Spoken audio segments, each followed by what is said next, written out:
really very nice to have you, our guest at Zabel International Writers Forum. My first question is, how did you come to this world? How did you start writing? Why did you choose this really difficult world? Well, I didn't know it was difficult to start with. I didn't know it was, well, I had some idea, but I didn't know it was going to take this long. The idea came to me when I was 14 years old. I was actually in my room. I had just listened to a song that I really liked by a poet, actually. And so I had interest for all kinds of arts. I was drawing, I was painting, I was singing. So not professionally, but I really liked all of those. And on that one particular day, I was in my room. I had just actually finished doing cross-hatching, black and white piece of art. And then I had just gotten up from that and singing the song. And then I stopped. When the song finished, I stopped and I said, okay, I'm going to be a writer. And I was 14.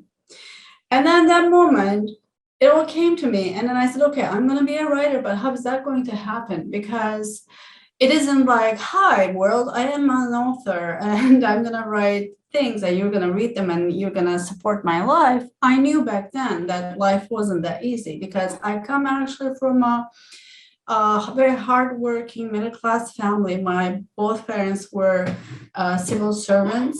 So I knew how hard work was necessary to live in this world. So I decided, okay, I said I can go into journalism and then I can, write for a newspaper, news, pieces, whatever. And then in time, I can start doing my, literary work. And I thought to myself, and that the newspaper that I will be working for is going to love me so much. They're going to ask me to write for them even when I move abroad, because I was thinking, of course, I will move abroad. I had Italy in mind. That I said, okay, I'm going to go to Italy and then I'm going to write my articles from Italy to a Turkish newspaper, which I have no idea yet the name of it or anything. And then I'm going to write my first novel at the same time. So this is exactly how it happened. I'm asking this question because one of the aims of our forum is to show to the young writers in Armenia and around the world that this is worth it. How different writers started, how difficult it was it a decision or was it, a call of destiny? Anyway, it's very important for us to showcase how it started. Well, you know what? I actually want to tell this to everyone because, yes, it took planning. Yes, it took being persistent. Till that day, since that day, I have planned all my life according to that. And let me tell you, I'm 47 right now. So it was 14, I was 14, and I'm 47 right now. And I couldn't be happier. I love it. And it wasn't easy.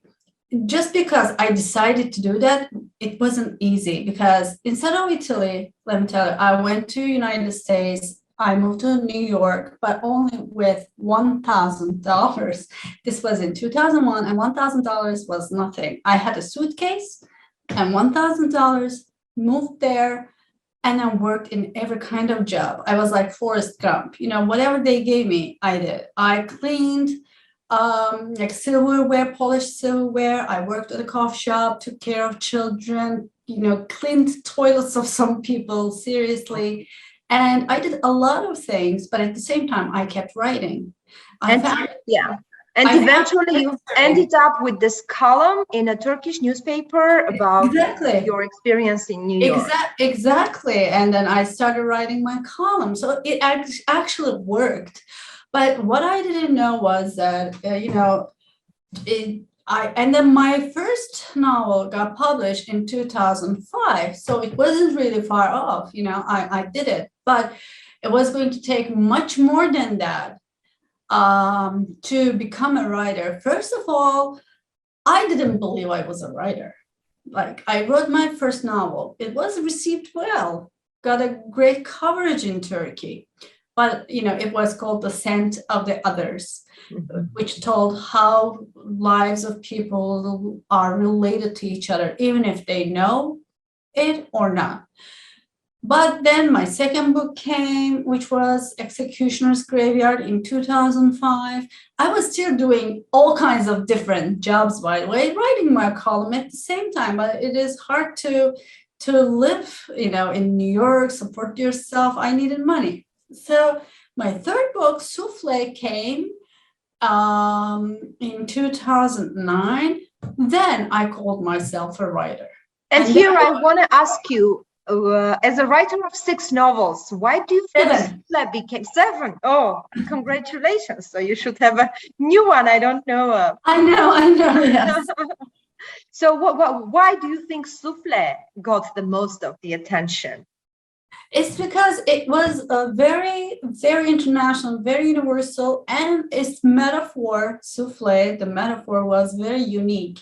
And here's the thing, when I was writing it, I was still in New York, and then I was curious. I'm like, okay, I have this metaphor, which is great, which tells you life is like souffle. Souffle has a recipe. If you follow the recipe, you're supposed to make the greatest souffle, but it doesn't work that way. You do everything according to the recipe, but at the end, something happens, and the center of the either the food or the dessert souffle falls.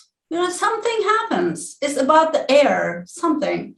So I thought this was the same thing with life, with our lives. Like, we do everything according to the recipe, because when we are born, we are given kind of like a structure, like we are given a guide. Here is your lifeguard. If you are this kind of a girl, if you do this, and then if you go to school here, your life is going to be great. Get married at this age. Mm-hmm. Well, I didn't do everything according to that. I admit that. But at the same time, even if you do that, I've known people who did exactly what they were, given to do. Their lives, the soul, the center of their souls fell like souffle. So when I was writing this, I'm like, oh my God, this is a great metaphor. But I doubt that I am the first person who thought of it. So I got into really deeper in Latin literature, Latin American literature, because they have a lot of kitchen in their, literature. I got into French literature. In fact, I moved to Paris for a little while. Now then, I actually had started making some money, so I could move around more easily. I didn't work in Paris, for example. I really I enjoyed life and wrote my book. So, and then when I looked, I didn't see that. I saw that nobody ever used the metaphor.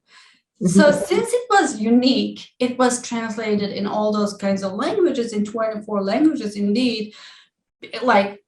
Even Italian people who love food loved the book. Because again, they were like, whoa, this is a good idea. Independent had an article about it, which mentioned this metaphor is a unique metaphor. Isabel Allende actually tweeted about it, saying meet a new Isabel Allende. So it was the whole journey, I think, was great. And, I'm still loving it. I'm still on the way, by the way. Of course. And I do hope that the 25th translation will be Armenian, and the Armenian readers will also enjoy it. We are looking forward to it. So me too, So my question is also about this difference between journalism and fiction writing. How do you see it? Is it easy to shift, or you didn't even shift? You continue to do both? Well, here's the thing. They actually both feed each other, because I don't do journalism anymore, which means I don't follow a lead. I don't, find an idea for an article and go after. I don't do that anymore. Now I have a column, which is called bibliotherapy, where people ask me about their, like, maybe they send me their questions. Like, I have just broken up with my boyfriend, what should I read, kind of questions, or whatever they want. And then I try to answer them with literature. I try to find the books they might like find the solution they're looking for in those books. And then, by the way, I have done my master's degree on psychology, so that helps. But when I'm writing the column, I still am a journalist there, because it's a limited space. You have limited, place to write, and then it has to be very compact. Their journalism takes hold of me, but at the same time, when I'm writing, I use actually my creative mind. So I'm asked a question, I try to understand what it really means. There you have a creative mind. So I, bring the both things together. So they are both very helpful to each other. Yes, like I am a very disciplined writer, for example. I think because of the journalism part, because deadlines are very important to me. I try to be on top of things, and then I do a lot of research while I'm writing. That's another thing that actually comes from journalism as well. I care about the facts. You care about the facts. You are a journalist and a writer, but don't you think that journalism kind of has fallen down kind of as compared to literature? Don't you think that literature can be a therapy? I mean, that's true. Literature can solve many questions that nowadays journalism cannot.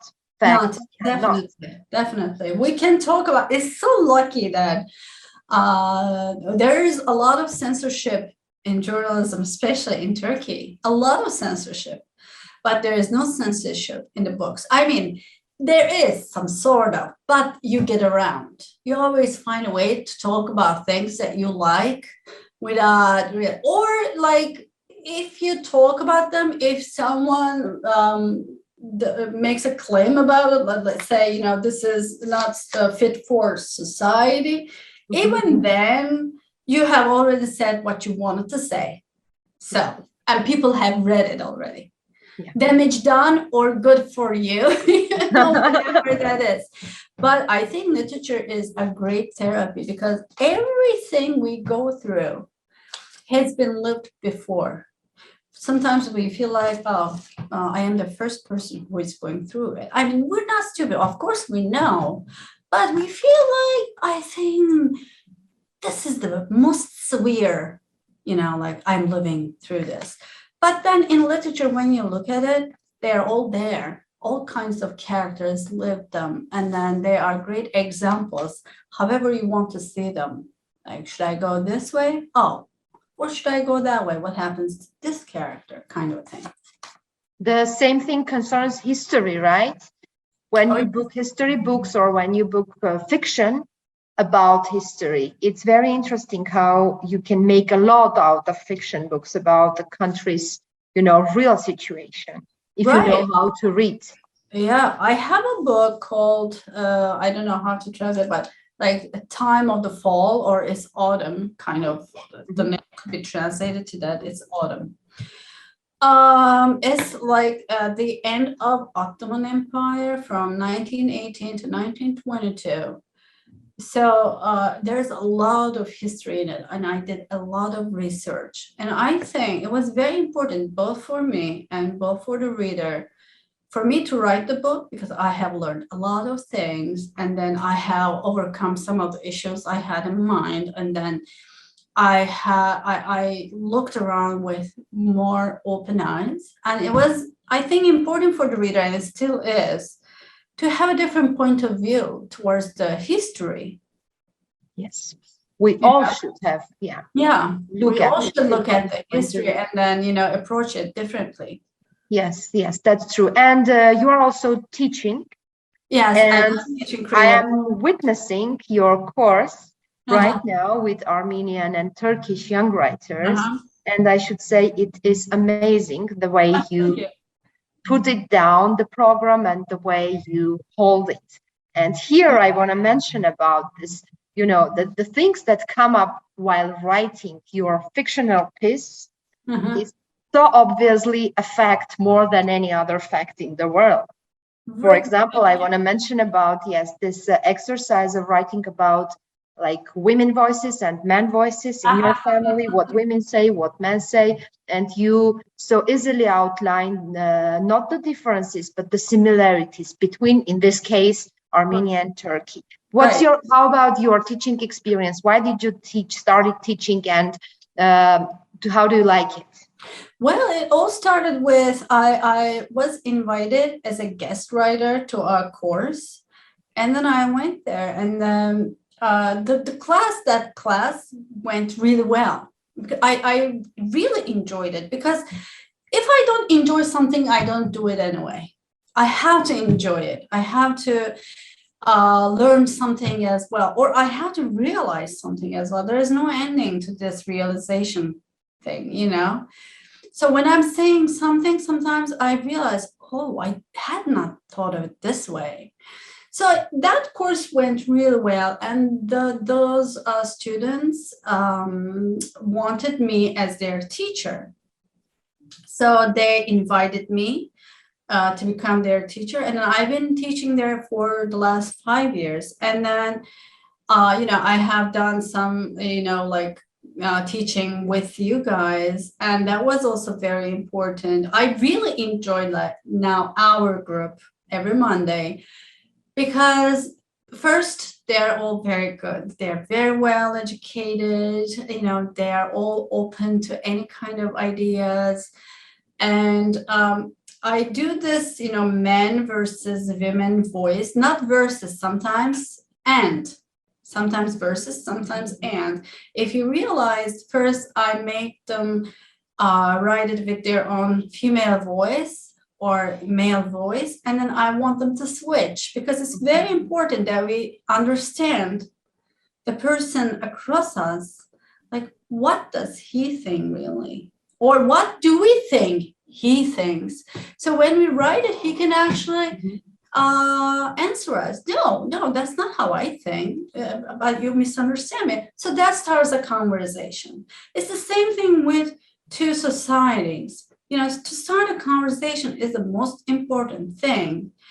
In our last class, we talked about this Russia-Ukraine thing, and all the students said it's not people. It's on the level of the states. It's true, but like at least we have some sort of conversation. And at some point, I am sure we're going to change something. But we have started this actually very late, I'm not talking about you and me, but the world. The world started conversing very late. If it had started 50 years ago, we would have been in a different state right now.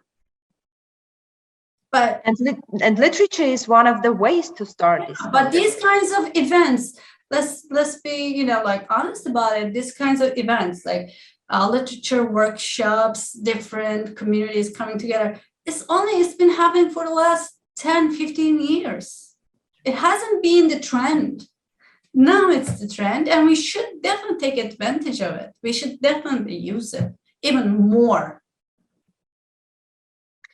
Yes, that's true. Thank you. Thank you for everything you do during our program and the course for our kids. It's really very important.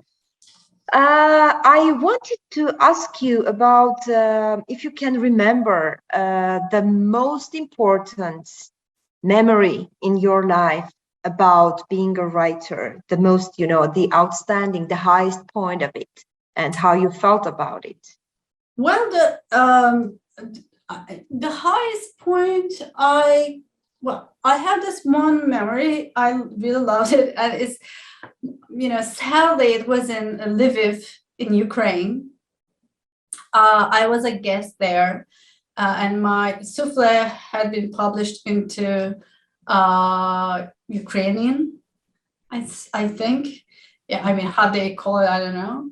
But so I went there as a guest, and when I entered the place that I was going to speak at, it was a big place. It was completely full, and there were so many readers, all Ukrainian, and some like maybe four Turkish people. The rest was Ukrainian, and the moderator was the head of the Lviv library, a woman, a very strong woman, lovely woman. I met her there. I didn't know she had read my book, but she told me when we met just before the what's the name of a conference? She told me, "Oh, I read Souffle 3 times, and I love this book." I was like, "Oh, that's great!" So we started the conference, and I didn't know what she was going to ask me, what she was going to say. At some point, she said, "I love Souffle." So now she's speaking in Ukrainian, and my Ukrainian translator, who translated actually my book, translates it to me. So she says, "I read, Souffle, and Souffle changed my life." And she said, "After I've read this book, my relationship with my mom has changed and gotten much better. I've understood so many things." I was really I was so surprised and happy about it. Like, this book actually changed someone's life for better. And this person is the head of the library there, and she reads a lot of things. So I was really that was, I think, the highest point of my, entire career. And then nowadays, for that reason, I feel so sad, because it was such a beautiful city, such a beautiful event, such a beautiful time, Let us remember that this is not about the people. This is, again, this is all between the governments, and of course, we have, all we have to do is read each other and translate each other.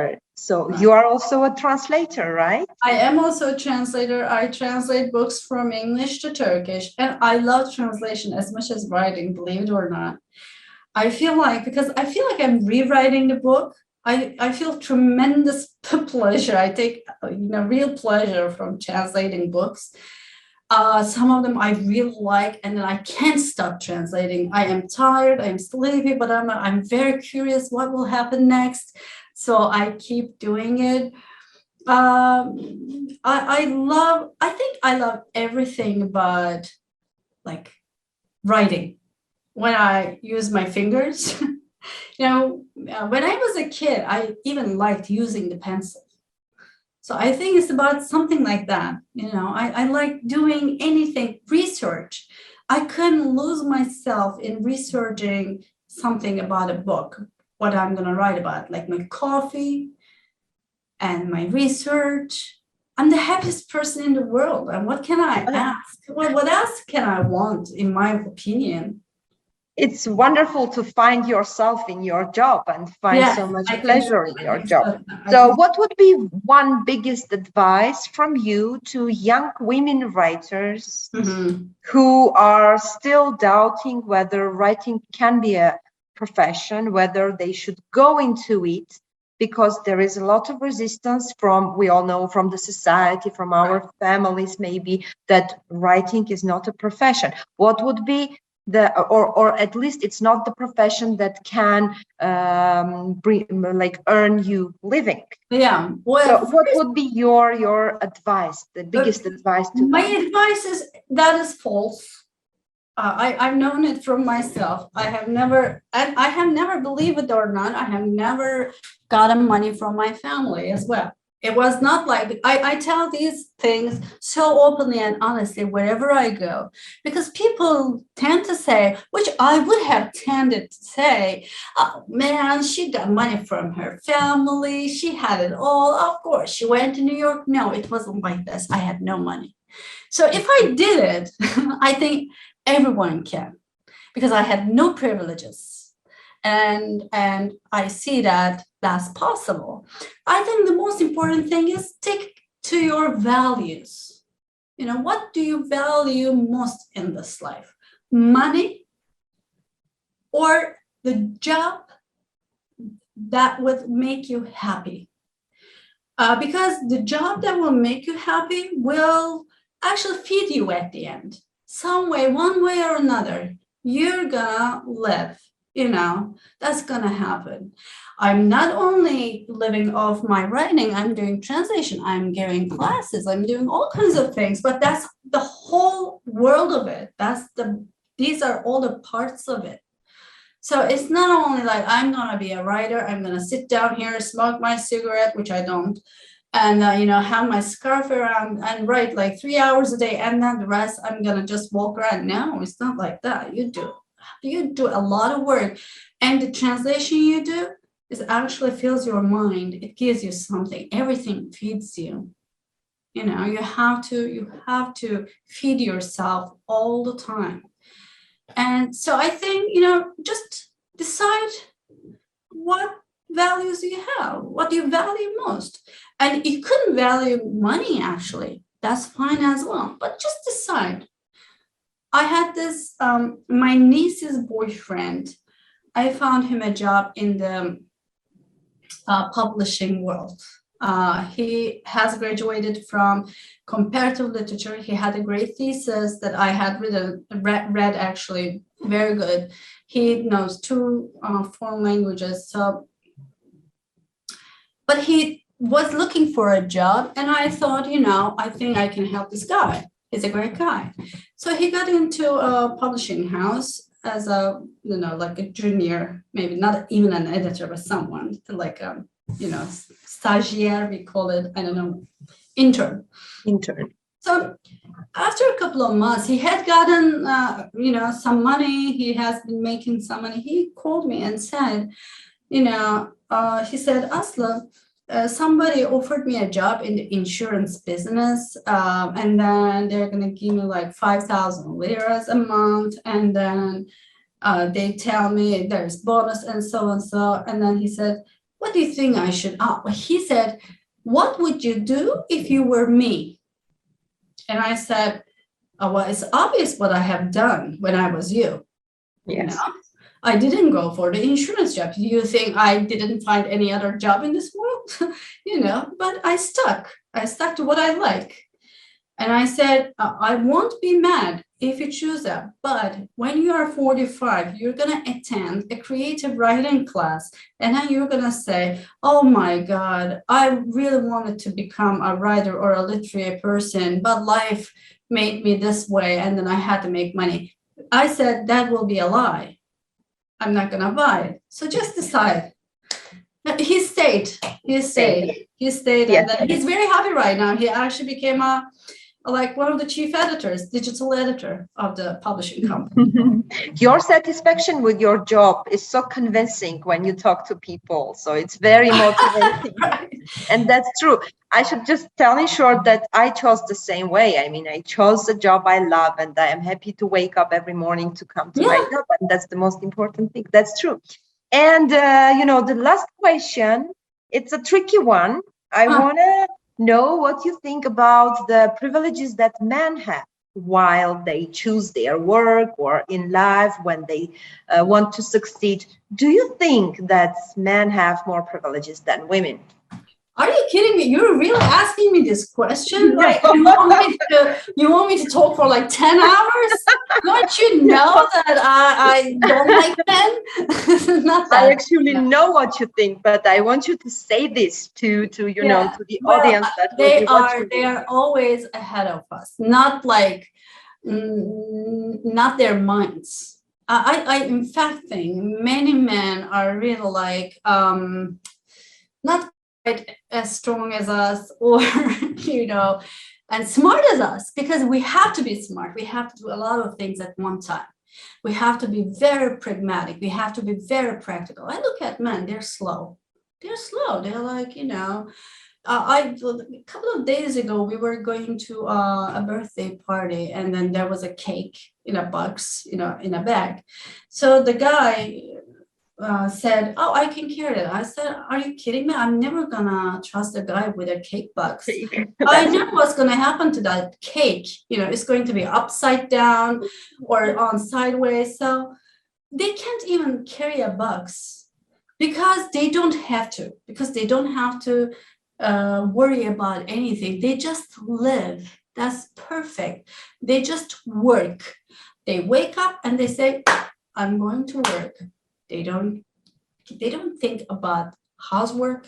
They don't think about what are we going to eat tonight. They don't think about laundry. They don't think about children.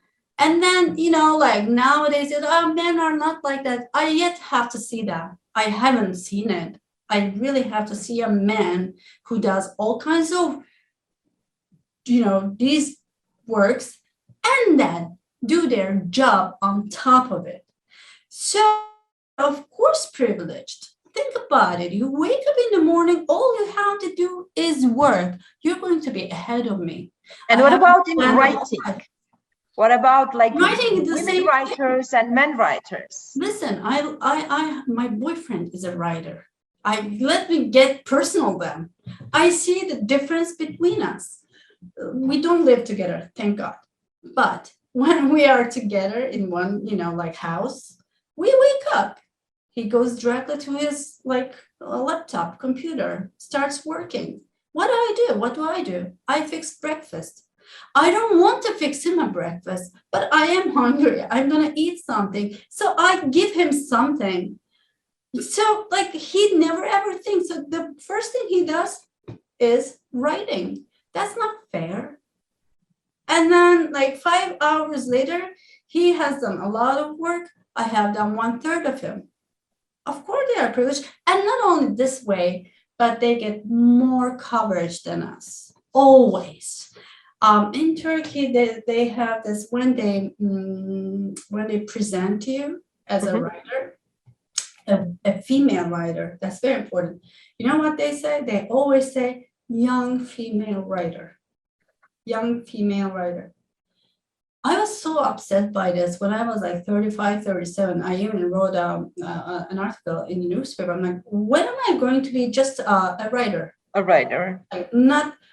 Female writer. That's fine. Call me a female woman writer. That's fine. But when are you going to quit calling me young? Because young is derogatory.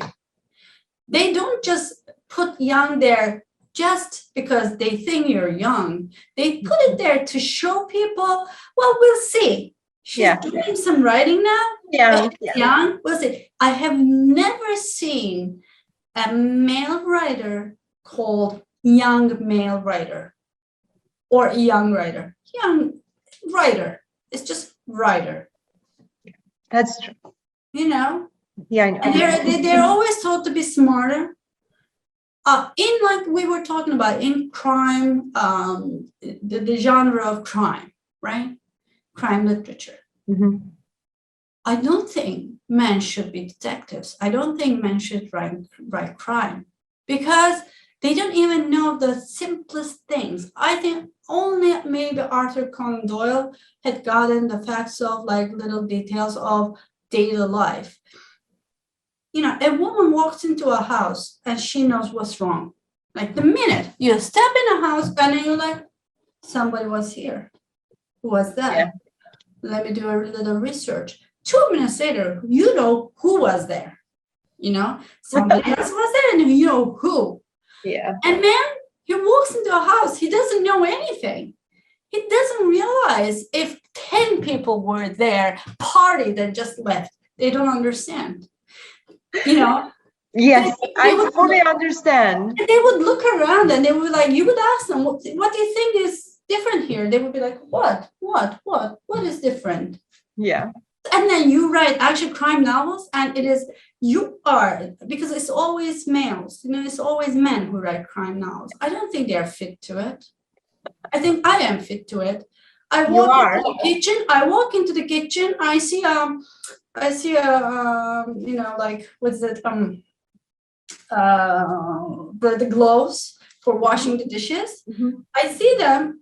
I see what's in the wrong place, right? In the wrong place. They were in the wrong place, put in the wrong way. I see what's wrong. I see what happened there. you know. That's true. But I still think we should live in peace with them, right? With men. That's what we do anyway. You know, what else we're gonna do? You know? Because we not that we need them. I don't think we need them. Seriously, I don't think we need them. But you know, they're the joy of our lives. Let's live in peace with them. Anyway, Okay, that's what okay. I think. And they are the joy of our lives, and we are the joy of their lives. So Right. there Yeah. should be a balance in life always. Thank Right. you. This was like really impressive, especially about crime writers. I never thought about that, and I agree with you, fully agree with that. Thank you so much, Asli. Thank I would you. continue Thank this you. conversation for much longer, but we have our time limits. Okay. But we will meet you again in the frames of our forum in a slightly different format. And we all here in Armenia are looking forward to read your book, especially Souffle and then the other books. Thank you. So thank you. Thank you for taking the invitation and being with us. Thank you for inviting me.